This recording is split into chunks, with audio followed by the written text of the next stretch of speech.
और लॉकडाउन इसलिए लगाया गया कि दुनिया का यह ख्याल था कि वो वबा को फैलने से सिर्फ लॉकडाउन बचा सकता है।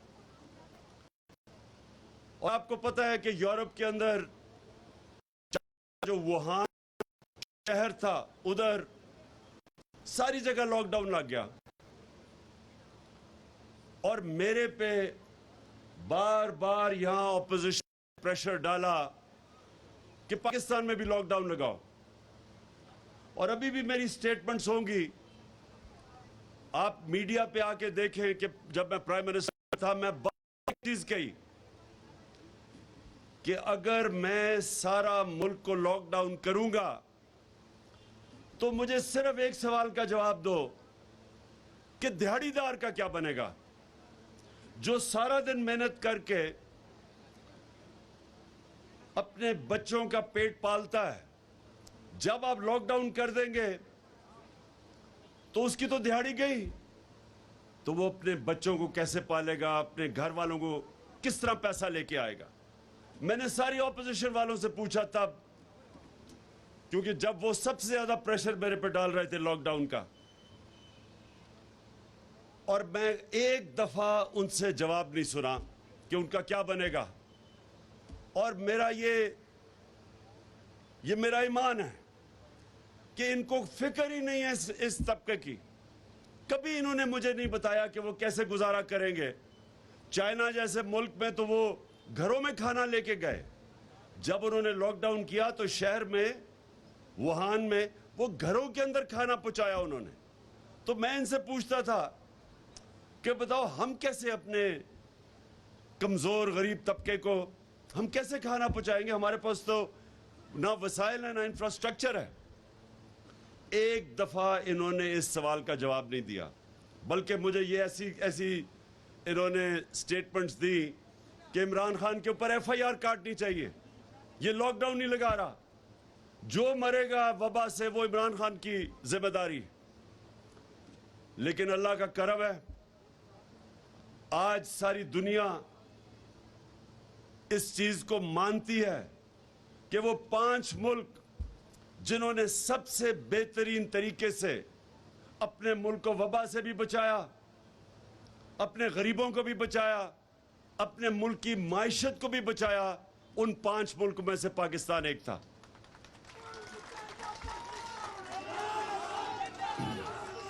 अब हमने किया क्या? हमने सबसे पहले लॉकडाउन पूरी तरह नहीं लगाया, हिंदुस्तान में नरेंद्र मोदी ने लगाया और वहां उनकी जो दौलत में जो इजाफा हो रहा था वो -7% पे चला गया।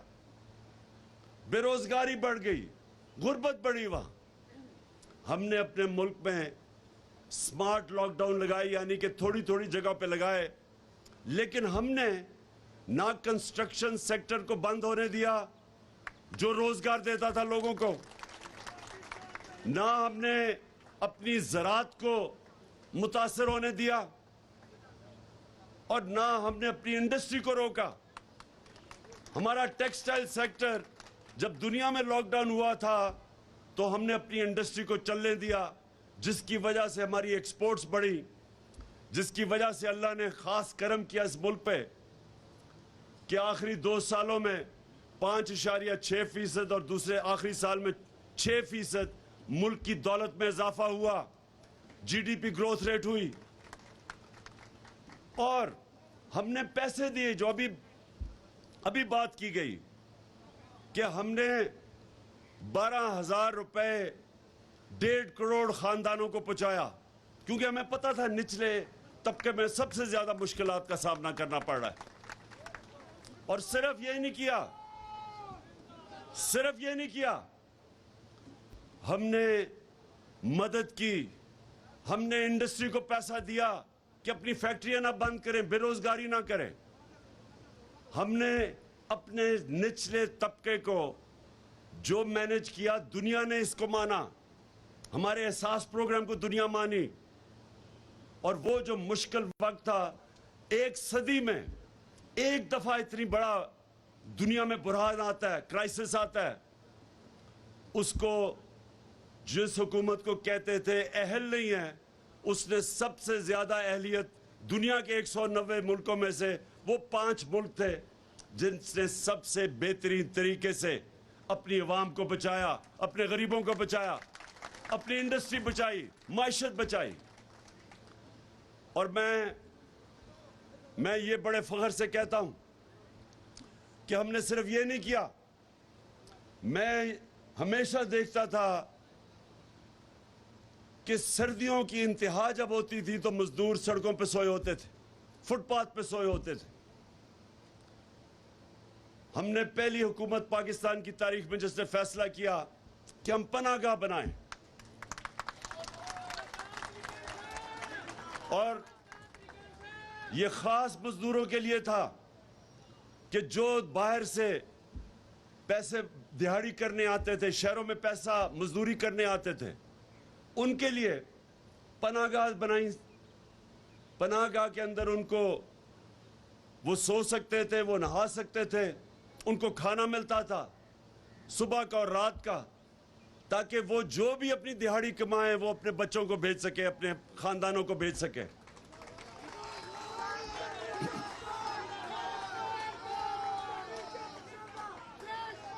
उसके बाद ये कि पहले हमने पख्तूनख्वा में थोड़े से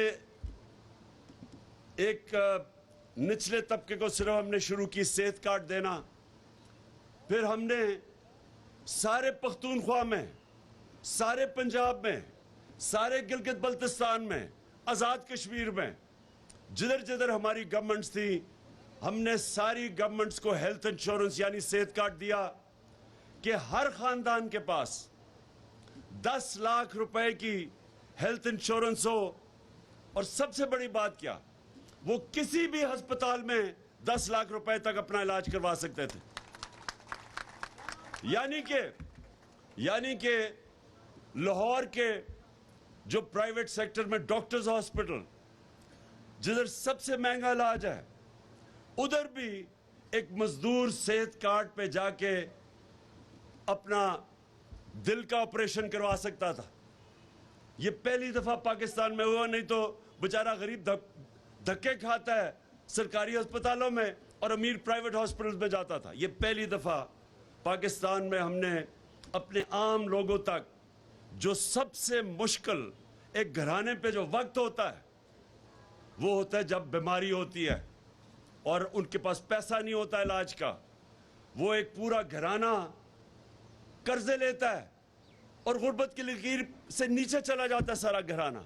इसलिए हमने फैसला किया कि हम एक प्रोटेक्ट करें, तहफ़्फ़ुज़ दें अपने उस तबके को जो सिर्फ और सिर्फ बीमारी की वजह से सारा घराना गुर्बत की लकीर से नीचे चला जाता। तो हेल्थ कार्ड दिया। ये पाकिस्तान की तारीख में पहली दफा हुआ। फिर हमने कामयाब जवान और कामयाब पाकिस्तान, कामयाब पाकिस्तान और कामयाब जवान में हमने कर्जे का फैसला किया। नौजवानों को सूद के बगैर कर्जे देना। हमने पहले नीचे से शुरू कर रहे थे, 25 लाख खानदानों को जिनको हम सूद के बगैर कर्जे शहर में, ताकि अपनी दुकान या कारोबार शुरू कर सके। किसानों को दिया ताकि वो अपनी जमीन पे लगा सके, क्योंकि किसानों को, छोटे किसान को सबसे मुश्किल होता है, उसको वो बड़े सूद के ऊपर कर्जे लेता है। तो हमने उसको सूद के बगैर कर्जे दिए। हमने फिर 25 लाख घरानों को सूद के बगैर घर के लिए कर्जे दिए कि अपना घर बना सके। ये पाकिस्तान में पहली दफा हुआ। लेकिन जो सबसे ज्यादा आज आप सबके लिए कि मैं सिर्फ बताना चाहता हूं कि एक हुकूमत जो आई थी सिर्फ अपने लोगों के लिए, जिसका जीना मरना, जिसके लीडर का जीना मरना पाकिस्तान में है, उसमें क्या फर्क है? और इन पिछले 30 सालों में जो 2 खानदानों ने इसके ऊपर हुकूमत की है, जो अब इकट्ठे हो गए, पहले एक दूसरे के खिलाफ लड़ते थे, एक दूसरे को चोर कहते थे, एक दूसरे के ऊपर केसेस बनाते थे चोरी के, आज तो सारे चोर इकट्ठे हो गए हैं। फर्क क्या है? इनके लीडरान के पैसे, जायदाद, छुट्टियां, इलाज मुल्क से बाहर है।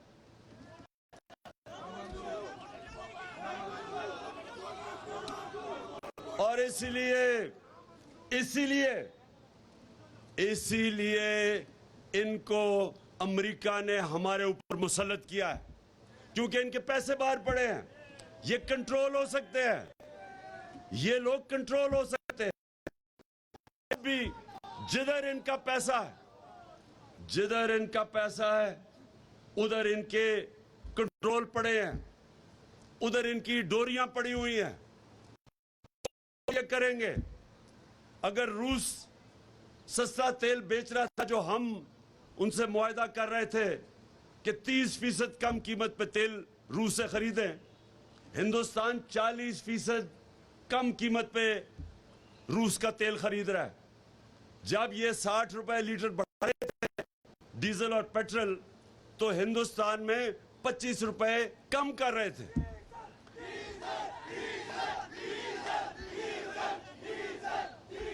हाँ, सुने जरा, अब मैं फर्क आपको बताता हूं।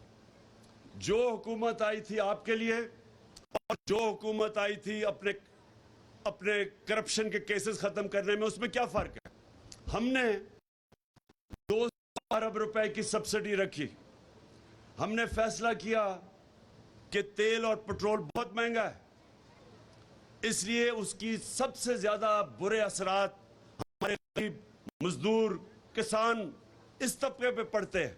हमने फैसला किया कि 200 अरब रुपए की सब्सिडी देके हमने बजाय कीमत बढ़ाने के, हमने 10 रुपए कीमत कम की डीजल और पेट्रोल की, और 4 रुपए यूनिट बिजली के कम किए। क्यों किए?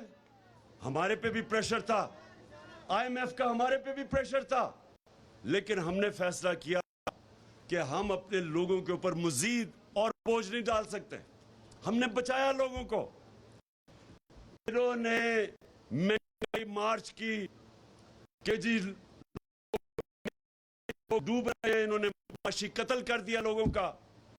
महंगाई मार्च हर रोज टीवी के ऊपर, और हुकूमत को हटाना चाहिए महंगाई के ऊपर। और आज देखें, 2 महीने हुए इनको आए, इन्होंने 2 महीने में हमारे 3.5 साल से ज्यादा महंगाई कर दी है। बल्कि पाकिस्तान की तारीख नहीं हुई जितनी इन्होंने की है। इनकी स्टेटमेंट्स देखें, अब तो सोशल मीडिया है, आप अपने मोबाइल पे 3 महीने पहले ये क्या कह रहे थे कि इमरान खान को तेल की कीमत नहीं बढ़ानी चाहिए, पेट्रोल और फजल रहमान की कीमत नहीं बढ़ानी चाहिए। ये सिर्फ 3 महीने पहले कह रहे थे।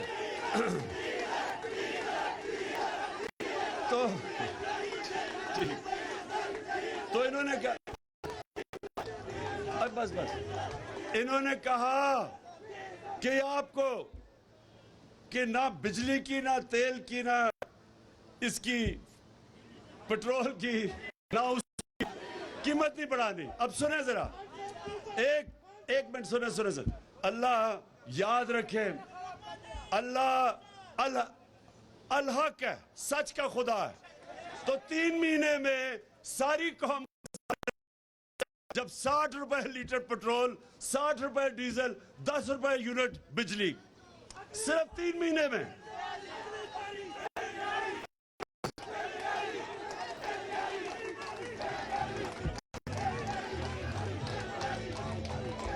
सुनो, और अभी यही नहीं, सिर्फ अभी ये सिर्फ डीजल, पेट्रोल और बिजली नहीं बढ़ी, अभी मजीद और बढ़नी है। इनका वो जो फाइनेंस मिनिस्टर है, उसने आगे कहा जी अभी कौम को कि अभी इसके इम्तिहान और भी हैं, अभी और महंगाई आपके ऊपर आने वाली है। सिर्फ वो ही नहीं बढ़ी, घी की कीमत किधर गई है?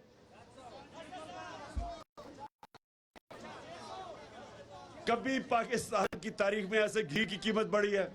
उसके बाद आटा, चीनी, यानी एक एक चीज, चावल, जो भी चीजें आम आदमी, ख्वातीन को तो बेहतर पता होगा कि किस तरह चीजें बढ़ी। अब मेरा आप सबसे, पाकिस्तान के मजदूरों को मेरा पैगाम है, आप सबने इसलिए अब मेरे साथ जब मैं कॉल दूंगा उस पे भी निकलना है, इन सब पे प्रेशर रखना है, इसलिए कि इनको इस अवाम की कोई फिक्र नहीं है। इनको फिक्र वो है जो अमेरिका हुक्म करता है। अमेरिका जो कहेगा ये करेंगे। लिहाजा मैं सारे अपने मजदूर कि आप सबने तैयारी करनी है। जब तक पुरअमन एहतजाज, एक जमहूरियत के अंदर हम सब का हक है और कोई हुकूमत को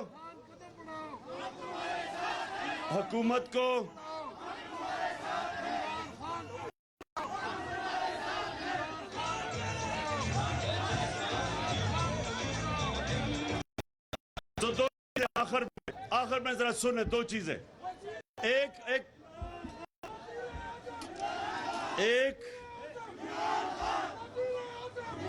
कि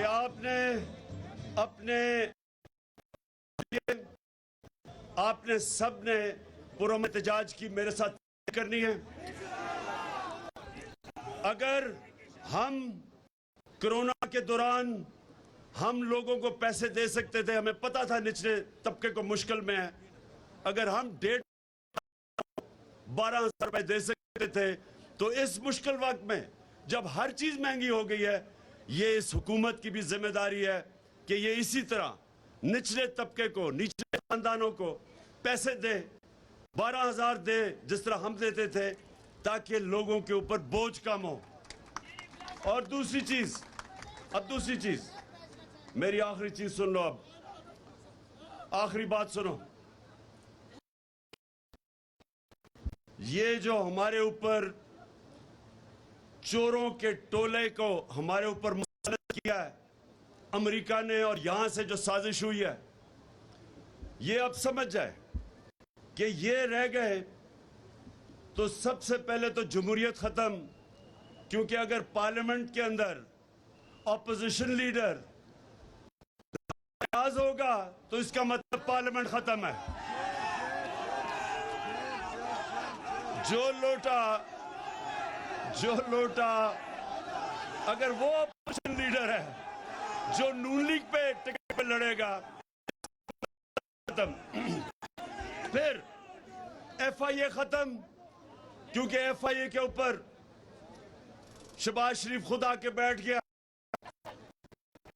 जिस तरह मैंने कहा कि बिल्ले को बैठा दिया दूध की हिफाजत करने के लिए, इसने अपने केसेस खत्म किए। 16 अरब रुपए के केसेस है इसके ऊपर, जिसमें इन्होंने इनके होते हुए डॉक्टर रिजवान जो इन्वेस्टिगेट कर रहा था, पहले वो मरा हार्ट अटैक से। उसके बाद जो नदीम था इन्वेस्टिगेटिंग ऑफिसर, उसको हार्ट अटैक हुआ। फिर गुलजार मरा जो इनकी नौकरी करता था, जिसके अकाउंट में पैसा आया, वो हार्ट अटैक। और चौथा मकसूद चपड़ासी, 50 साल की भी उम्र नहीं थी, वो दुबई में हार्ट अटैक से मरा है। ये ऐसे ही है जैसे हमेशा LDA का रिकॉर्ड चलता था। ये पहले चोरी करते थे, फिर LDA का रिकॉर्ड, ये इसी तरह ये FIA के अंदर भी अपना रिकॉर्ड साफ कर रहे हैं। नैब के ऊपर बैठ गया, सारे चोरों ने अरबों रुपए की जो चोरी की थी, नैब खत्म। उसके बाद कि हमारे जमाने में कोई बताया हमने किसी के ऊपर झूठा केस किया हो। जब से इन्होंने संभाला है, पुलिस को इस्तेमाल कर रहे हैं लोगों के ऊपर झूठे केसेस, झूठी FIRs। मेरे ऊपर कोई 8 FIR हैं, सारे हमारे लोगों के ऊपर उन्होंने केसेस किए हैं। हमारे दौर में कब इन्होंने लॉन्ग मार्च की? मैंने तो जब ये बिलावल डालने वाली मार्च की, और उससे पहले मैंने खुद कहा कि मैं आपको खाना भी भिजवाऊंगा, कंटेनर भी दे दूंगा। हमने कभी कोई कंटेनर रखा ना, इनका रास्ता रोका ना, इनको पकड़ धकड़ की। इन्होंने सहाफियों के ऊपर जो कर रहे हैं, आज जो सहाफत की आजादी है वो खतरे में है। FIRs काटी जा रही हैं। वो सहाफी जो सच बोलते हैं उनको भगाया हुआ है, उनकी नौकरियां खत्म की जा रही हैं। हमारे जमाने में हम फेक करते थे, यहां ये मुंह बंद कर रहे हैं सहाफत का। फिर मीडिया हाउस को पैगाम जा रहे हैं कि तहरीक इंसाफ की कवरेज ना करो, और फिर जो ब्यूरोक्रेसी है उसमें करप्ट लोगों को ऊपर लेके आ रहे हैं। ये जब से इख्तिदार में आए हैं, ये सारे पाकिस्तान का निजाम, इंसाफ का निजाम तबाह कर रहे हैं। और अगर ये रह गए, ये वो नुकसान करेंगे इस मुल्क को। अगर ये रह गए, ये मुल्क को वो नुकसान करेंगे, कोई दुश्मन नहीं कर सकता कि मुल्क के जब सारे इदारों को ये तबाह करेंगे। अपनी करप्शन बचाने के लिए इलेक्शन कमीशन तबाह कर रहे हैं। इलेक्शन कमीशन को इलेक्शन रिग करके, धांधली करके अपने आप को मुसल्लत करना, कोई भी पाकिस्तान का इदारा ये नहीं छोड़ेंगे। और मुल्क तबाह होता है, सिर्फ यही नहीं होता कि उसके पैसे चोरी होते, जब इदारे तबाह होते मुल्क तबाह हो जाता है। तो मजदूरों तैयार हो जाओ, मैं आपको कॉल दूंगा और पाकिस्तान की तारीख का सबसे बड़ा एहतजाज करेंगे इनके खिलाफ।